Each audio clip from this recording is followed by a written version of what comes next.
Good evening. You're listening live to the Extreme Movie Show. I'm your host, Rob, broadcasting to you, as usual, from the Pinos Palace, just west of Orlando, Florida. I am in the Extreme Studios. And on the line tonight with me from the Great Midwest, one RDV is joining me here. RDV, tonight we're going to be finishing our coverage of Season 1 of The Madison, starring Michelle Pfeiffer and Kurt Russell. Love Kurt Russell. Michelle Pfeiffer is great as well. Kurt Russell, big-time Kurt Russell fan my entire life. Talked about him many, many times before. And I got to tell you, you and I often review Chuck Norris films, action stuff, 80s, 90s, all sorts of things, right? This Taylor Sheridan stuff, I know it's at critical mass for years now. We do Tulsa King, we do Landman. I will say this, after these first 3 episodes, which are very feminist in nature, which isn't a negative thing, I'm just simply describing how I see it. The men are pretty much non-existent in here. It's about dealing with grief and trauma, which is currently a hip thing for the young generation. I was really curious seeing how season 2's already been filmed, and it's just a question of when they're going to release it, what's going to happen, because these last episodes, 4, 5, and 6, while not building towards anything big, and actually you could argue there it's anticlimactic, I thought as a bundle, these 3 episodes were really a little bit better than the first 3. They're a bit more grounded and realistic, and now that we know the characters a little bit, we get to see a few things in their personality, which I was like, oh, they actually did something finally, rather than the shock and awe of the big bait and switch of Kurt Russell getting whacked early on, too. I think these 3 are better than the first ones, and I enjoyed them more, despite the fact it's pretty non-action oriented and very dramatic role like that. I was curious, what initial thoughts do you have on these last 3 episodes of season 1? Well, they actually are a lot different in the sense. So by adding in the Will Arnett as their therapist, really just added more to the show itself. Yeah, the show is pretty much about dealing with grief, as a family. It's obviously it's aimed towards women. But I mean, it's guys can still watch it though. It's not horrible, and it's not where men are stupid or men are bad, blah blah. It's not making fun of men. It's more so the show is called The Madison because it's the Madison River, where in Montana.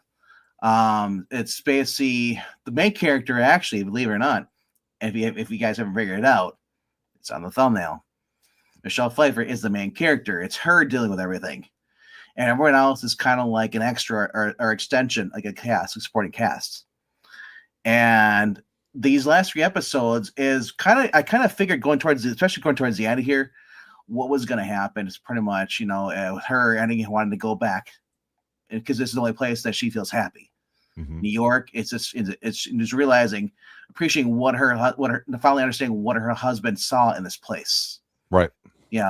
And honestly, like the kids, we had some like, some character growth with the grandchildren. Especially the older grandchild hanging out with the neighbor kid, going horseback riding and stuff like that, bonding with her. The youngest grandchild going around with her uncle, Paige's husband, learning about tracks and stuff, learning about wildlife.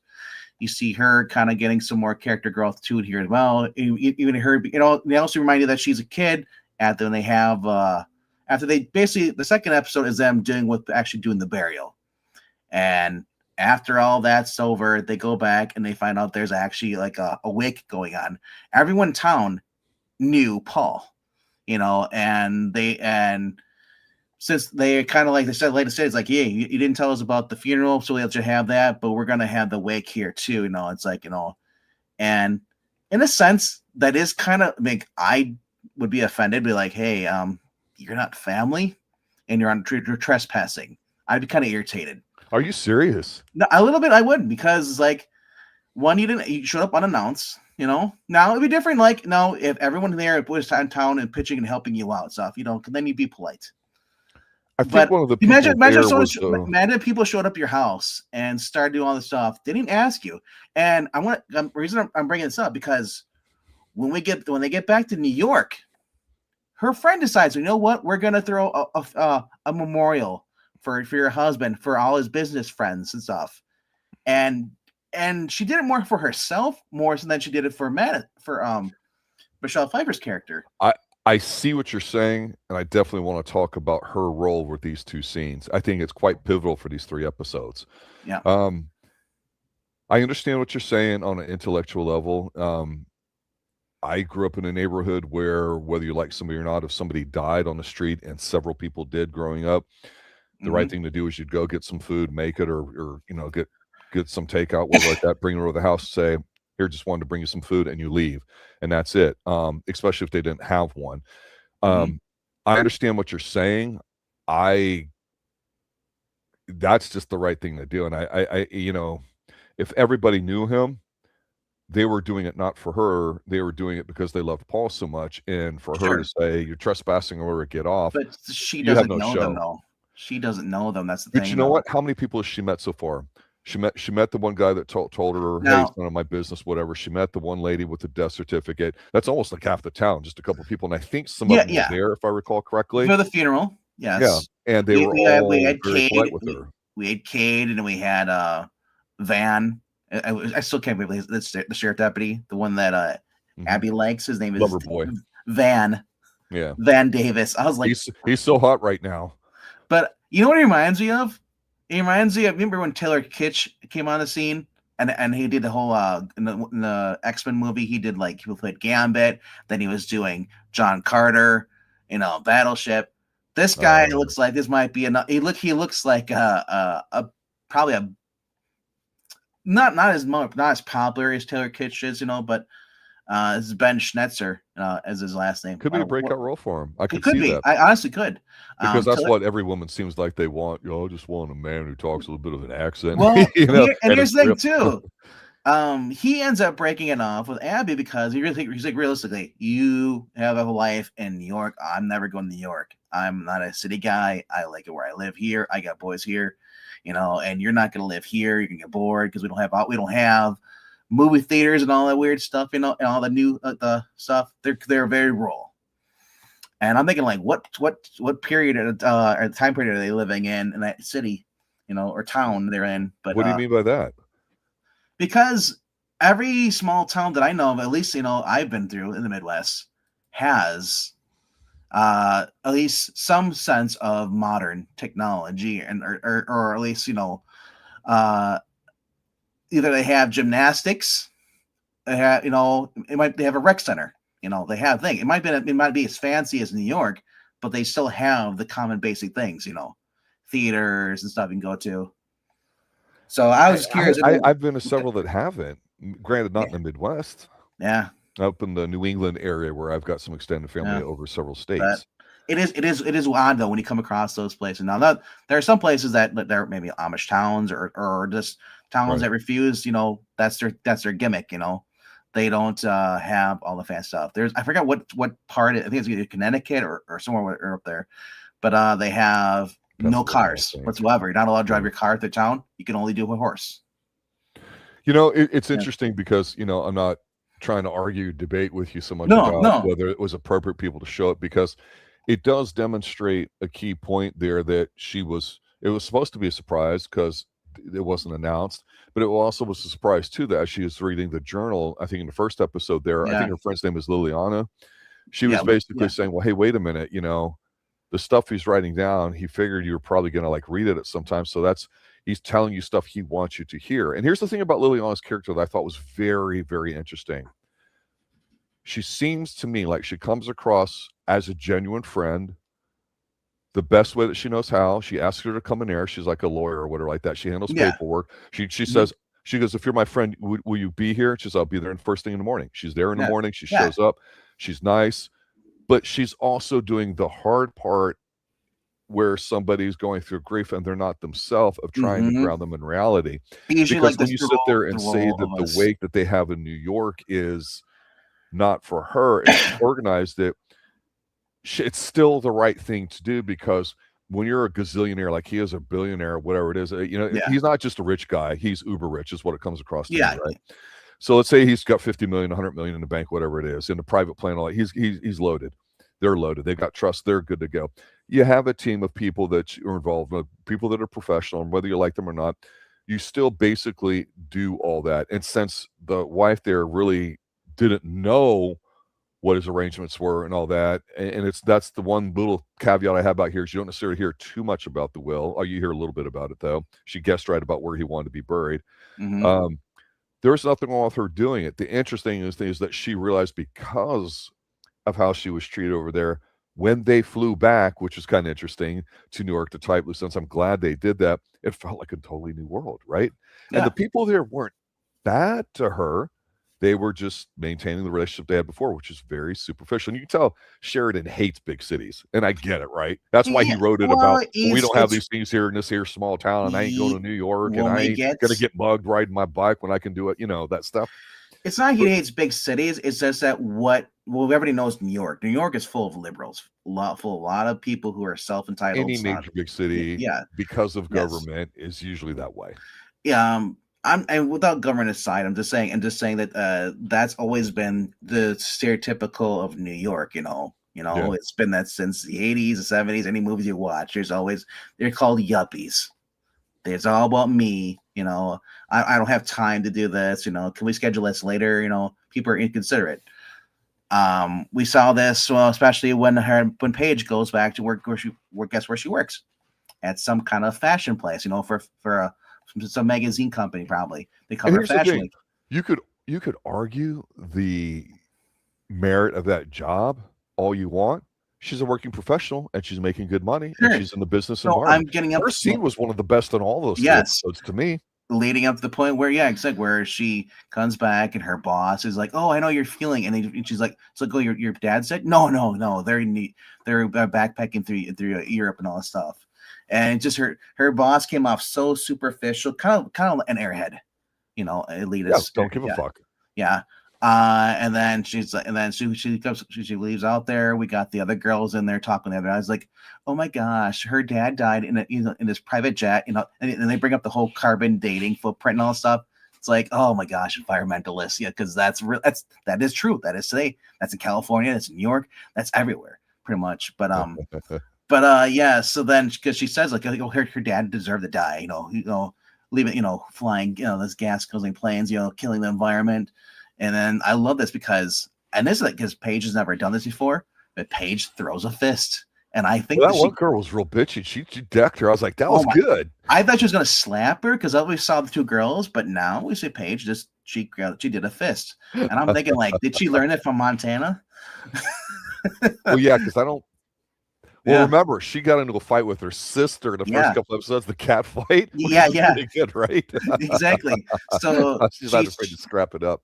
Exactly. So I was like, oh man, he just dicked her. And I was laughing again. The girl's got a shiner, and then of course, that scene popped up online, and people were saying like, oh, this is so thing. Oh, of course, a woman's gonna get off. She's not gonna go to jail. Blah blah blah blah. And I'm thinking like, are you guys watching the show? Like, so basically, the scene is that Paige ends up calling her mother and Abby, who was actually hanging out with her friends because her and her friends are kind of, oh, you got a booty call and stuff, he's like your nice guy, so and it's basically setting up for Abby's going to go back, of course. Abby calls and she calls her up, Montana boy, her sheriff, calls up Van, asking, hey, can you just talk to the other cop, explain to me what's going on, because she doesn't want to deal with it, or she's not. I don't know what she's thinking. Maybe because he's a cop, he can talk to her and get her sister off out of jail. Like he's like, okay. But the cop was actually pretty cool, and that was kind of realistic too. Like the cop, a lot of times the cops don't care, but that's not every cop. But when you treat somebody like a human, which is what they're trying to show in the show, and I like that because a lot of shows portrayed cops as being jerks because that's their propaganda. All cops are bad, But donut. yeah, or that too. Yeah. So I like that so the cop is like, well, I don't want to do paperwork, talks to the mother and stuff. And it's like, hey, the mother is going, basically she's pressing charges. I gotta take her down. Okay, whatever. So the mom goes over, the girl in the ambulance, sees her with the shiner. He's like, so he's like, well, you're like, we're here. And it's like, can't say you didn't deserve it. And she's like, how dare you? Like the woman, it's like, and then she finds out through the girl and she says like, oh yeah, my dad died of cancer. It's like, she's like, oh, so you know exactly how she's feeling. You decided to make her life even more shittier, And the difference is that Paige didn't get a chance to say goodbye to her dad. You did. So, I mean, what would your dad think about that? Kind of like guilt tripped her. And actually, this is the scene is kind of like, you can tell it's Hollywood fake, but it actually fits the whole story, and it fits, that's basically Stacy is proven to be, she's not another yuppie. She is like her late husband, and she's becoming more like her late husband. That's point because he kind of reminded her, just because we live in New York doesn't mean we have to be like everyone else. Yes. Yeah. Yes. And I think her living for a couple of weeks or two of those before they buried him over there kind of reminded her, especially reading his journal and realizing, what's more important, family, And so I love this, with that. So the daughter ends up, the charges are dropped, but then she's just written for a citation for to sword league, whatever, And so then after this, we had the wake thing, which is a couple of days, which was like the second or third episode.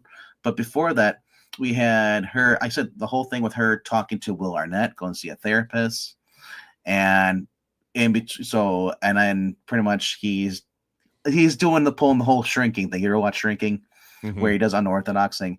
Yep. They drink alcohol, and he says well, next time I'm gonna have you come back in the afternoon because they pretty much he's like, I'm drunk. I still got 5 more patients. But I love the fact that the dynamic between Will Arnett's character and her, and she's so vulnerable. She's so angry. She doesn't trust anybody. She's terrified. And finally, she's hurt. She's going through the stages of grief. And by the time we get to the last episode, because she inviting him up to the party thing, because she really didn't want to have it. Her friend threw it for her, but because she pretty wants to get out of there. She's had the TVs on everywhere she is because she's so lonely. It's so huge. And it is a huge studio apartment. You can tell how loaded they are for how big that is. I mean, I don't know if that's Park Avenue, wherever they're at, but I like the fact that she at the end she ends up pretty much after talking to him, and he is he says I can't give you permission. You are adult. You give yourself permission. Do what you want to do. Do you want to go to a party? You want to leave? You do that.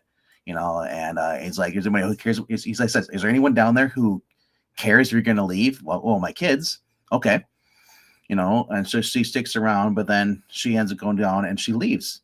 And her friend tries to stop her. It's like, where are you going? This is for you. And he's like, and she just, I love. Well, Beta Boy there actually, he runs interference. And they're like, not that was kind of nice to see him be a little Russell. I love Russell. He's actually improved too. Every character on here show is improved. Yes. Russell had a drink with her the night before at a bar after Paige was having a panic attack. And she asked what are your plans? It's like, well, I have kids. It's like, yeah, what about that when they get old? He's like, and because she's fishing for information, what she should do. Well, the other thing too that's interesting now that we've gotten the exposure of what's happening out west, and from Kurt Russell's his perspective in life, it's interesting because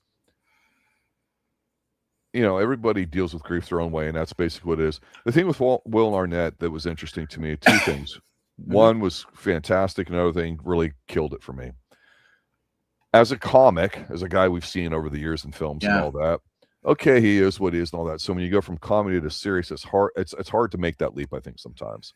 Well, yeah, he was. I said he was fantastic in that. I think he was. I don't know if his character's going to end up being gay or not, but he's uber professional. No, he's got the right language for it. Well, the running joke is she's making fun of his sweaters and he's fucking everybody. Well, he said I'm trying not to leave a carbon footprint. That's why I shop at Goodwill and get them. Yeah, which that's whatever. The problem is. This is completely unnecessary, and it really broke the spirit of what was going on with how strong his performance was in interactions with her, him even going there and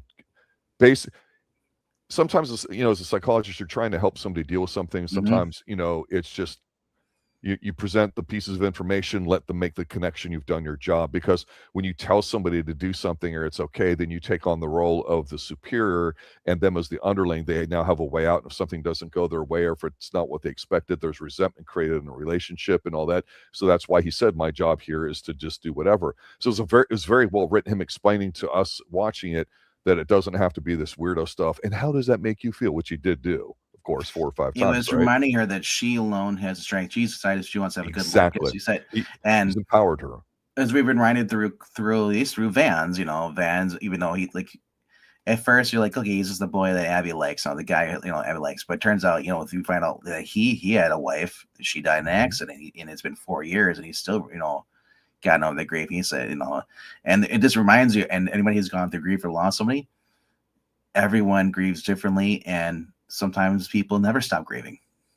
Well, the other thing too is if it controls your life and you know how to do it, that's very convenient reason to not live anymore. And so that's kind of the whole, is she gonna whack herself, self-harm thing, which we know she's not gonna do, right? No, she's not gonna do it, but no, it said but they had to bring it up as a part of the grief early on, of right? course, It shows that it's sure. possible. But there's another reason for it too, which when we finish, I'll mention it.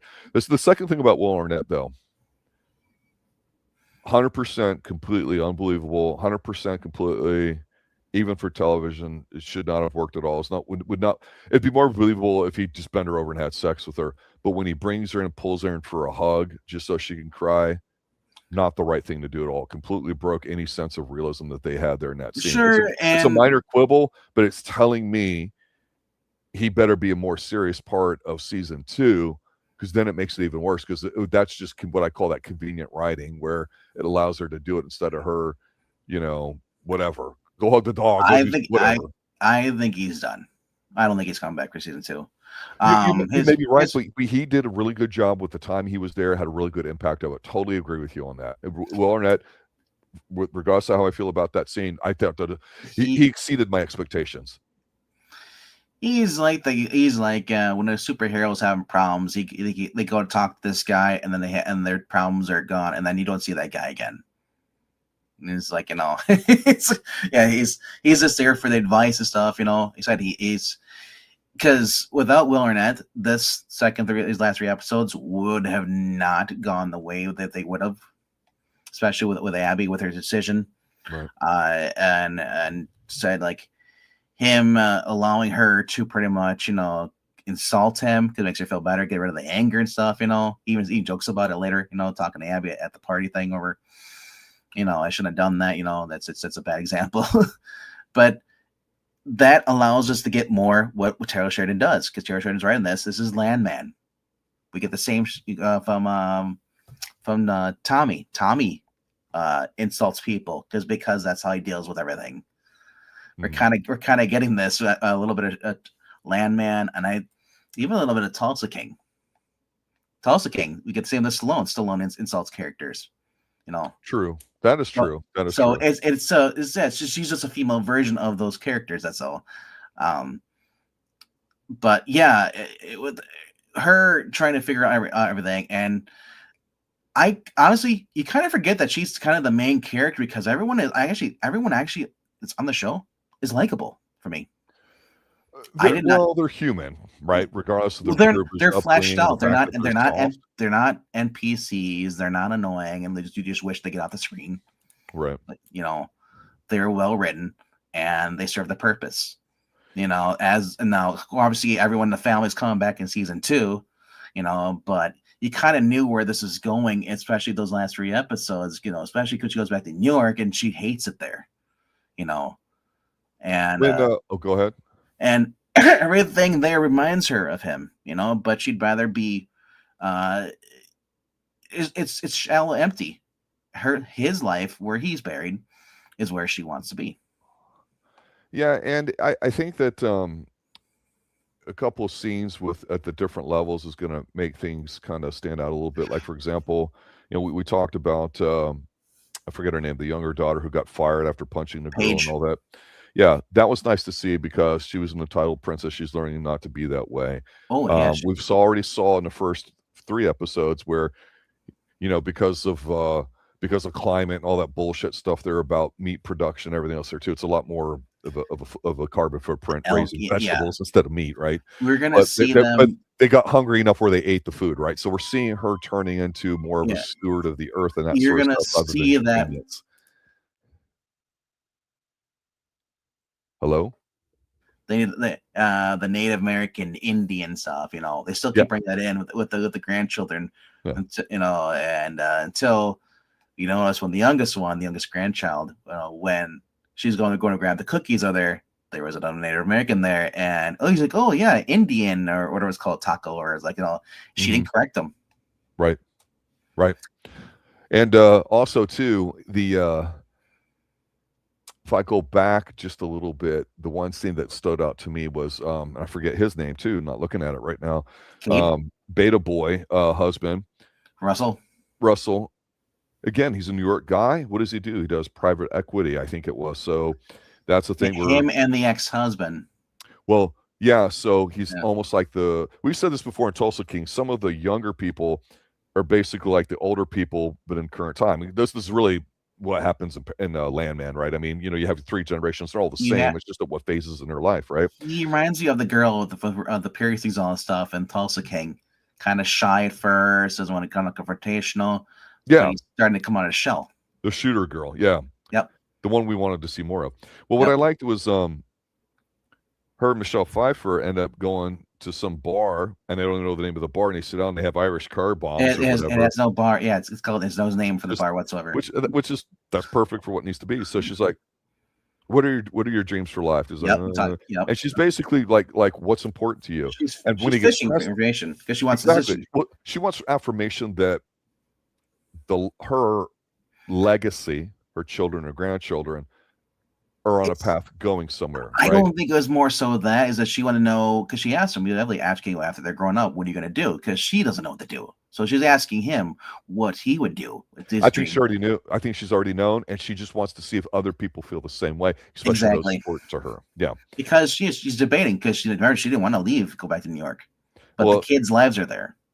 Exactly. And it's interesting because when they're talking, he finally gets a little bit of passion in his heart and says, yeah, I would really like to have a kid with her. I really like her to blah, blah, blah, but we got this, we got that, or blah, blah, blah. He goes, and then he has the great killer line that you kind of don't see coming. He goes, I want what you two had.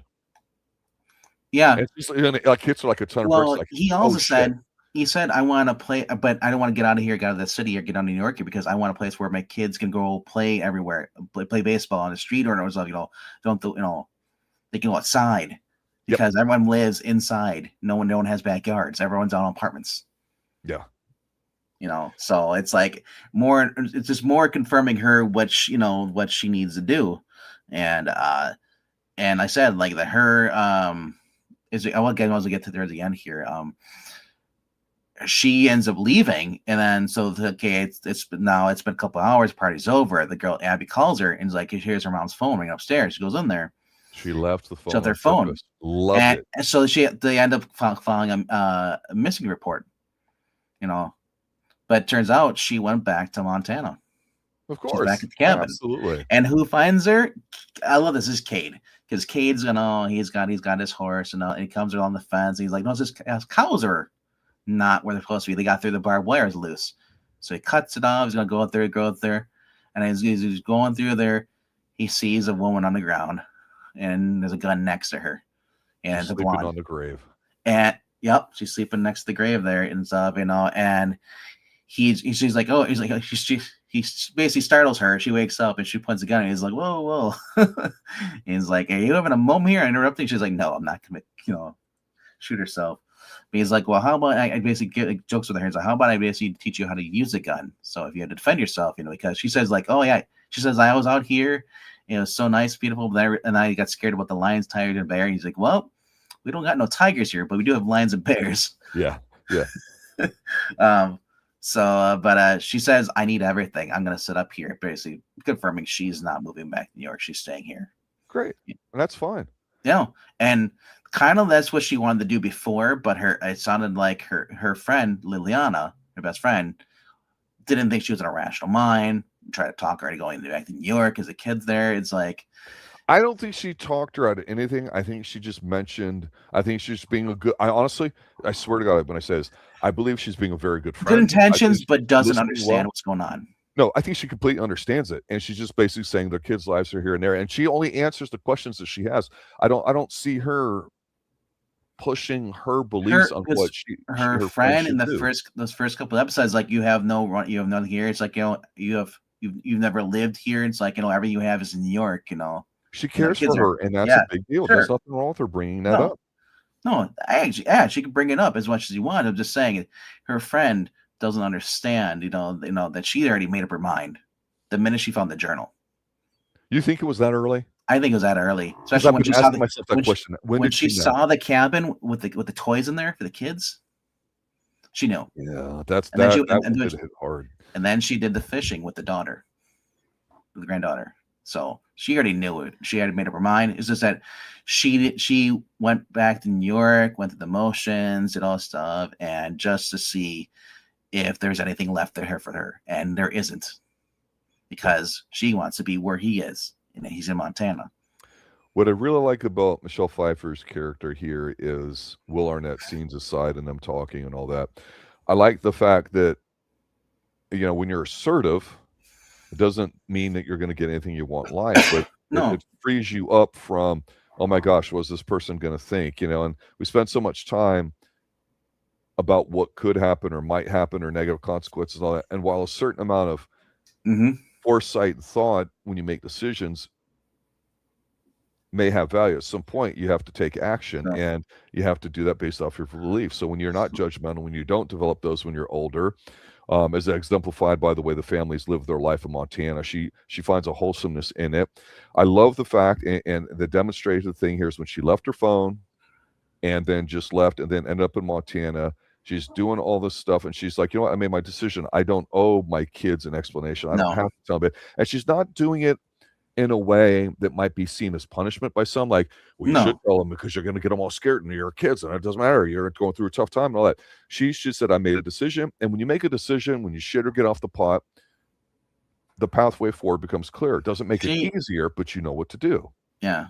I loved it. I figured somehow she was going to end up there. I didn't know how it was going to happen.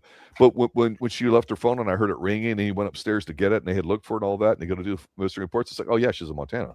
Yeah, that's that only answer. So far, two of the characters have realized, that they don't. Why? I said Abby had awakening, just like your mother. I think, Abby is going to move back permanently out of New York because, they're friends. She realized her friends aren't really her friends the way they act a little bit. Well, they're her friends, but that's. And they're kind of shallow friendship that you're going to have. Exactly. Yeah. They weren't bad. They weren't mean, but they were very, like you said, shallow. One of them joked about it. Should I say it's like, hey, that's him. Why do you? If I were you, I'd go back to Montana. Exactly. I'd let him do whatever. Blah blah blah. Yeah, exactly. Yeah, it's like whatever. Whatever. But yeah, her one friend, he's like, oh, marry a rich guy. She's like, what? He's probably in his third marriage. And she's and I like that she pointed out, kind of like put her friend in her place. The one that was kind of more drunk. The other one was kind of like more, rational minded. And it was courage. It's kind of like you had the angel and the devil, That's a very good description. So, and of course, she got interrupted. She got interrupted by her Paige calling her because, her incident with, the cops and stuff. So Abby's going to go back and she's got obviously the end game is her getting in with the guy, Let's talk about two people that we haven't mentioned much. And that is her two daughters, the teenager, the preteenish, and the really young girl. I wanted to mention something real quick. There was a flashback with Matthew Fox's character, Paul. They were both drunk. He was drunk at night, at nighttime. They're on the porch, and he was missing his wife. It's been 9 years. He was, he talks about how he has that digging pain in his chest. It'll never go away. Madison breaks down in the final episode and tells that to Will Arnett. It's like, no matter where I go, I can't get rid of it because he's right here. They can say everyone say goodbye. I can't. So, and just like, I thought that was really cool how they transitioned from that flashback to her. Well, that's true because, like I say, your experience is your own. And so you have to learn how to manage them. And with the stuff that Will Arnett, as the psychologist, tells her, again, he's not giving her advice. He's basically listening, and he's just, like I say, taking those pieces of information, letting her make the connections, and as jokingly as I say, and how does that make you feel? He's assertive. That's called broken record, the technique. And he says it like 4 or 5 times. And finally the truth comes out. And it's like, well, there you go. You don't have to go. But here's the thing. Who's going to miss you? And she's like, nobody. My kids. Says, then leave. Every flashback is written down in the journal. So she's getting this stuff. And so she knows exactly what her husband said. He's like, as a brother, different between guys and girls. A guy, is like, we let them go and then be having a moment, their thing, moments, whatever they deal with it. But we're there. Well, we're just there is to listen. That's it. What's interesting about marriage, and I'll bring this up because people have different views on it. Obviously, majority of the time, it's was arranged marriages, and you had no selection in it. Currently, the way it's viewed in the United States, legally speaking, it's a contract written between two people when they sign papers and laws and states and all that stuff. At the end of the day, you have, what's called in biological terms the pair bond, which that's why you're always glowing, your hormones are going crazy, you boink like bunnies for a while, but then it gets replaced if you're there long enough with the person, and it's something called the pair bond. And then that is replaced with a sense of like calmness for it. And that's why the high body count's frowned upon in terms of women's value. Oh, the couch. She's like, she asked me about the couch. How many? He's like, none. Oh, yeah, but I mean, I'm just being serious. Yeah. It's like, again, you're adult, do what you want. But if you think sleeping with other guys is going to make you, a better wife when you get older, when you feel like you've hit the wall and all the stuff the language they use today, it's just not. So it's interesting because he does get on a soapbox. Kurt Russell mentioned something about the difference between men and women, which is obviously Sheridan writing. Yes. But the thing about divorce, meaning split, is that when you're with somebody and you know how they think and operate, and you pick stuff up where you want to, when they're going to fart, when they're sick, what they like, how they are and all that, and you watch them grow, men and women, and you've been through everything that you've been through, what happens is your brain literally stops making those connections as an individual. And so divorce physically is like a very good word, because your brain literally does not how to function independently, because all your decision making, even on a superficial level, well, I'll get this kind of bread because my significant other likes this, or this is going to make them, just whatever it is in decisions making, you literally have that split, and that's a physical ache in your body. And I thought Michelle Pfeiffer did such a great job of going from being pissy to being indifferent with the little things that weren't important, to really showing you how much she cared. You're 100% right. Yeah, when she went back to New York, she's in there, and get the flashback of him getting ready to leave and her criticizing him because he's putting out those nasty boots. She said she's like, like 11-year-old boy getting excited. It's like, Christmas morning. You and I as a guy are like, that's good stuff. I put on my boots, right? Yeah. And she got a little jealous because he took his ring off to leave it. Yeah, he said, well, last time I almost lost it. I had to spend 2 hours looking for it. I don't want to, and she's like, oh, she's like, nice to know they're still scared of me. But that's the thing. As soon as that scene comes up, I went, oh, that's the last time they saw each other. That punched pretty hard. I'm not telling you. That was pretty good. She's smelling his clothes and stuff. It's like, it's just like I said, it's very spot on, very realistic as far as the grief and what people go through and stuff. It wasn't Hollywoodized, which I liked about it. Well, briefly, I'll mention that the young teenage girl, the one girl from the guy's family comes over on horseback, right? She rides off with her. She learns how to ride horses. That's cool, right? And I like how it's just, hey, you want to be friends? Come on over. I'll show you how to ride or whatever. And then a little girl, what's cool about her is she's kind of almost like her grandmother, like Michelle Pfeiffer, because she gets the little book and she's walking around with her dad. And it was cool to see her and her beta father guy. And I say that just because he's a passive guy right now. And he's going to become a servant. He's going to turn into a cowboy, I believe. And he's got, unique set of skills that might come into play in season 2, I'm guessing, which is going to be needed, I imagine, finances. But I love to see those two of them walking around. And he's like, okay, what do we have here? And he's doing the father stuff that he wants to do, right? They're looking at shit. Well, is it bear shit? Is it cow shit? What shit is it? And then they find something else. And she's like, oh, this, that. And the girl asks a question, and he doesn't really know how to respond. She goes, maybe the wolf was falling or whatever, scared the shit out of him here and chased him towards the water. And you're like, that's what a little kid would do. They're so creative and imaginative. And it was so refreshing to see the little girl kind of go through some stuff, because that's what little kids do, right? And I just thought those little touches in these 3 episodes here, not just with the grief, we're going to deal with that. It's how does it affect everybody else's life in their own way, for better, for worse. So it's going to be for better. But that doesn't mean that they're going to all get married and have a happily ever after ending. But you see them kind of realize what you miss when you're in the grind of life. And that's the awareness that you bring to yourself to say what's really important. If I focus on that and make that my primary responsibility for the day, I'll live a life worth leading. Now, I'm not preaching, I'm not saying anything religious about it, but that's what Sheridan wants you to be thinking about in the show to me. And they haven't gotten to religion part to it at this point that much, if at all, honestly. Not sure he wants you to do it. I think he wants it to be loose enough and open enough where just as a human being you can kind of get it. And so some people I know say he writes these characters too simplistic. That's kind of the point, don't you think? Yep. Yeah. What any other final thoughts, sir?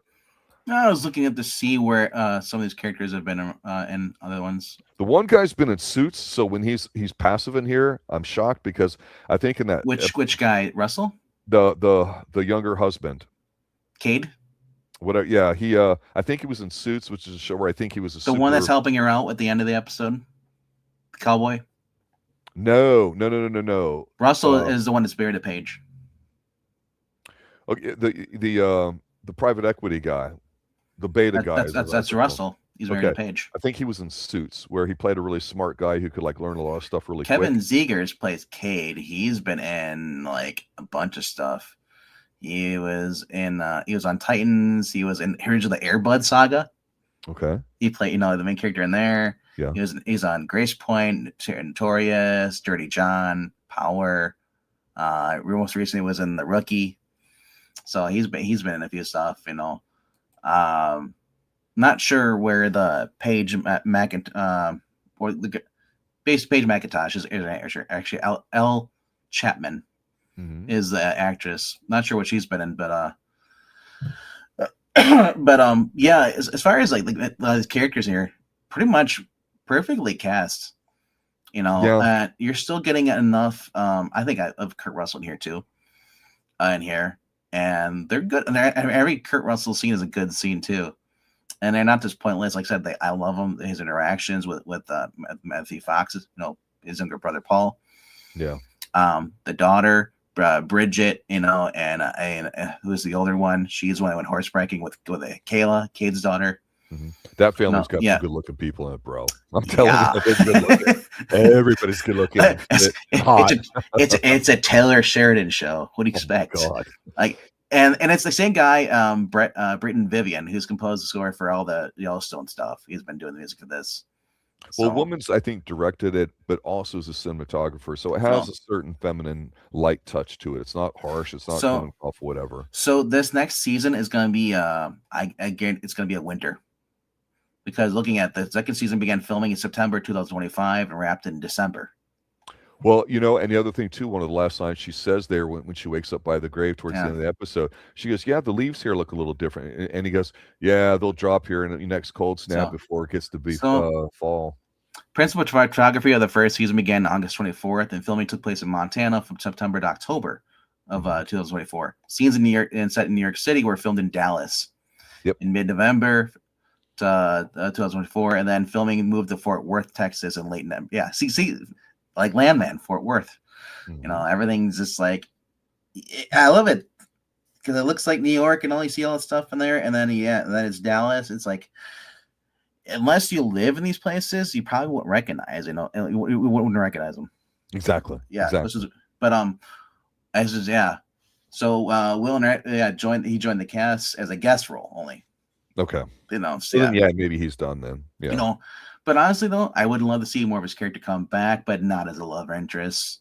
He was just scared there as a guy to basically give her that nudge she needs to know, reminder, hey, you know what? You already made up your mind. 100%. Allow yourself to, do it. And that was from what's her friend's name? Is it Lillian or Liliana? Liliana. So Liliana is, if I'm saying that right, she's the one that's going to be kind of interesting because it could turn into a "well, I don't like." She's a therapist. Or whatever. That's what she is. She's actually a therapist.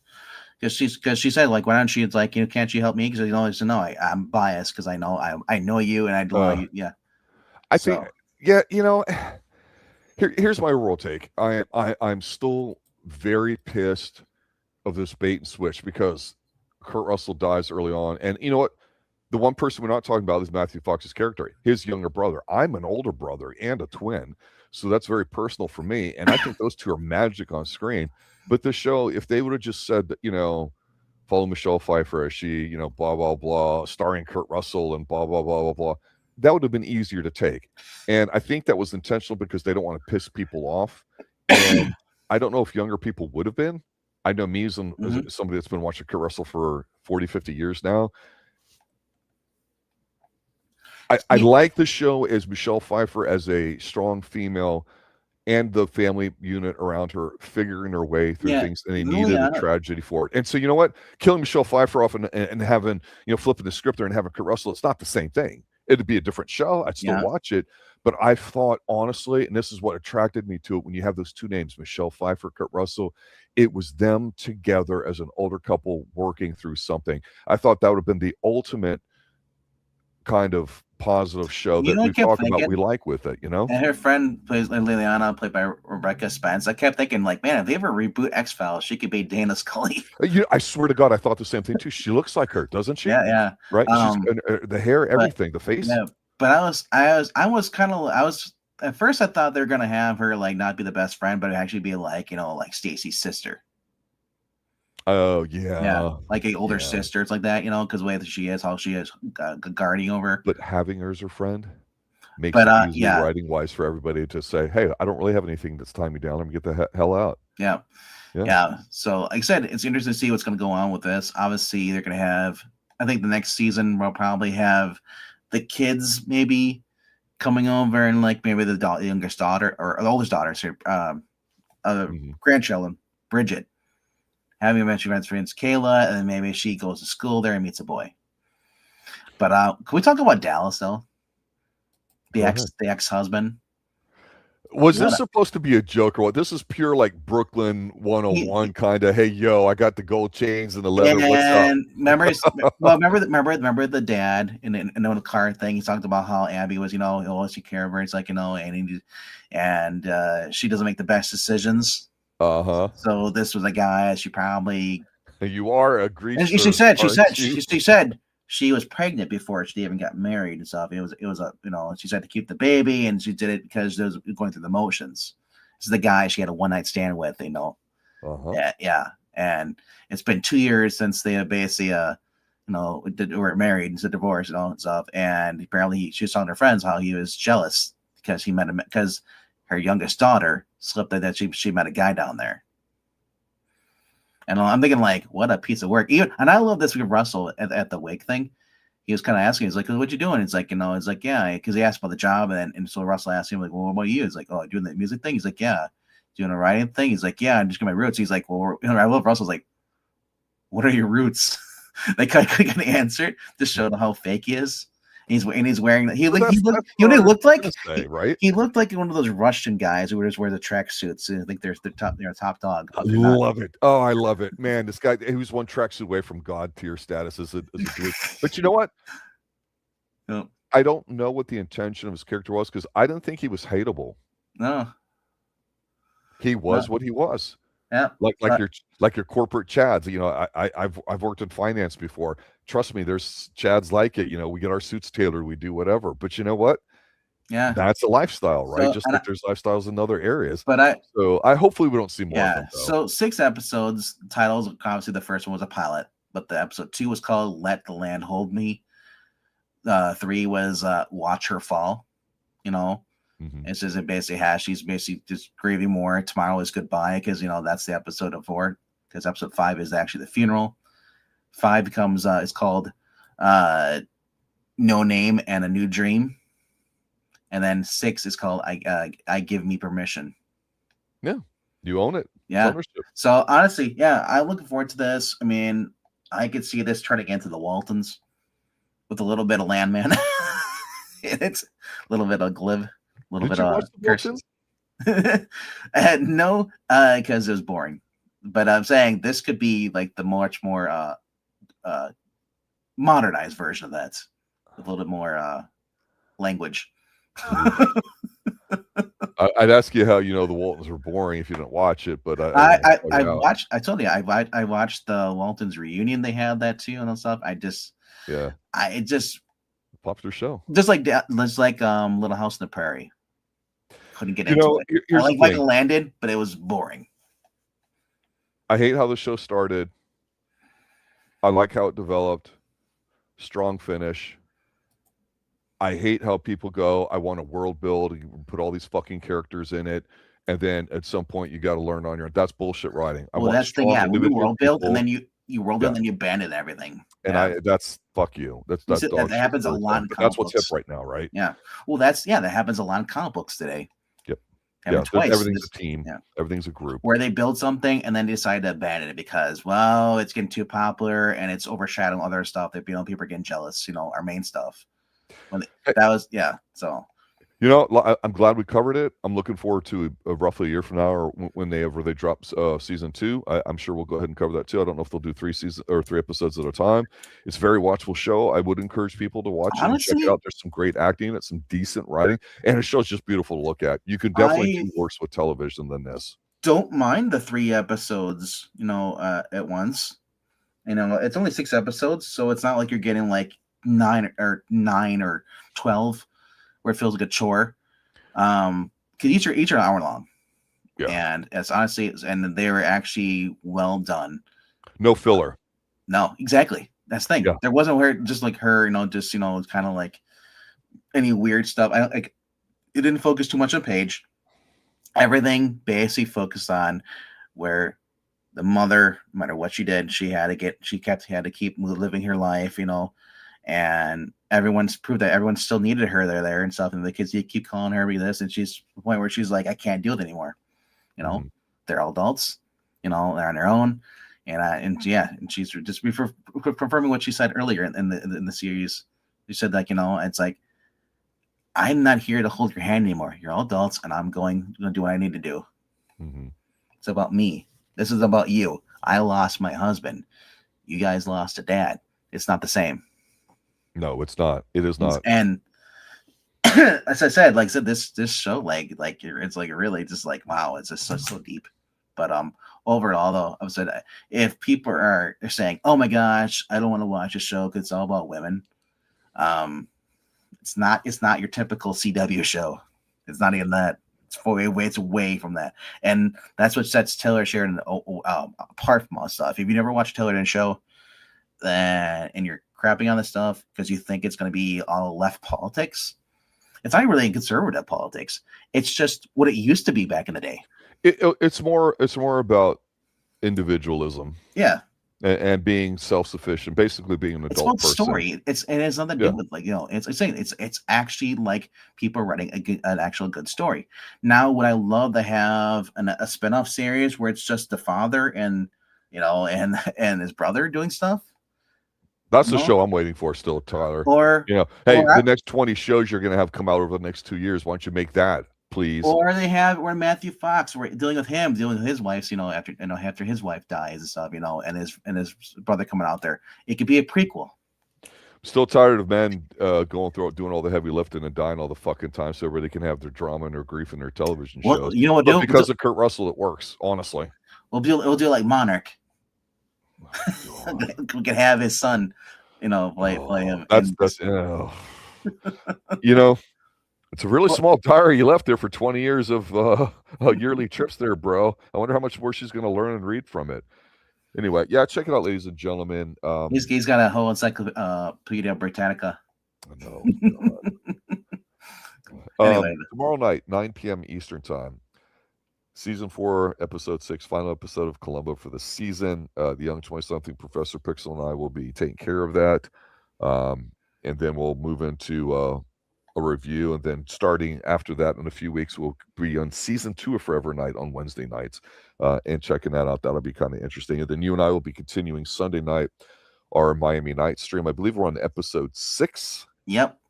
And I watched it the other day. Very good episode. So thank you, ladies and gentlemen, for showing up. Thank you for liking, subscribing, retweeting. Edward almost. Yep. Absolutely appreciate that here too. And for all those people with the Chuck Norris stream, that was very cathartic. Glad we had a chance to talk about it. And RDV, I want to give you credit for going through an adult drama that if the name Tyler Sheridan was on it, I don't know if you really watched it because I know that's Yellowstone. Russell, and that's why I wanted to watch it. Yellowstone had Kevin Costner, but I'm not really a huge Kevin Costner fan, But there's a Kurt Russell attached to it, and Michelle Pfeiffer. I just saw her. She was in Ant-Man and the Wasp and stuff. They brought her on that. I was like, whoa, she's acting still. So it's kind of cool. And the fact that you put her into a Taylor Sheridan show, I was like, dude, that's gold. Give me some more Michelle Pfeiffer. Yeah. You know who should show up? You should show up in this. We should get Tony Montana. No, just no. So he can yell his lines. I don't think so. Maybe we'll get this in the dark wind or whatever it is. The other show on AMC, a little crossover there too with some Indian lore or something that they. Yeah, but this isn't going to cross over with any of the Taylor Sheridan shows, which some people. Who could do good at one of his shows? Now that I'm thinking about it, who's that? Give me your gut reaction here. Don't think, just give me your gut reaction. Seriously, Matthew McConaughey. Actually, Matthew McConaughey could do a Western stuff. We've seen his reacting range in Frailty and a few other shows. Yeah. And I don't know why he's not doing TV shows like this, Man. All right, ladies and gentlemen, good night. I was going to say, imagine if Taylor Sheridan would have had a Chuck Norris show. Yeah. That would have been great. Anyway, good night, guys.